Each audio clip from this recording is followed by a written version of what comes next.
जय जगन्नाथ सांग माने आसतु आज आम बनैबा चूड़ा संतुला बा चूड़ा भजा आपण जहाँ भी कहीपर। प्रथमे कड़े बसवा कड़े ताती गले किसी चूड़ा से आड करेंगे। मुझे 250 ग्राम चूड़ा नहीं भाजी भलसे भाजीदे पूरा चूड़ाटा लाल टिके लाल कड़कड़ है जाए भाजीदे।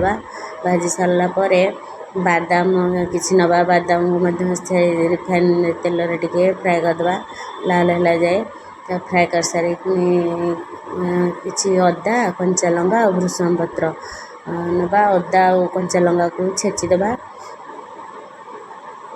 छेची सारापर कढ़ई बसवा कढ़ई आम नवा रिफाइन नहीं पारे मु गुआ घी टे नहीं से जीरा और शुखला लंका देदेबा सेटा फुटीगले अदा और कंचा लंका छेचा रखी आड करदे सेटा टे फ्राए हो गले भृषंग पत्र को देदेबा। भृषंग पत्रटा टे भाजी हो गले से आम किसी हेंगू दबा हेंगू पकई सारापर चूड़ा को जो भाजी रखिले आड करवा पकईकि फ्राए करवा तापर से स्वाद अनुसार लुण दबा लुण दे बादाम को फ्राए कर रखिले भी देदेबा।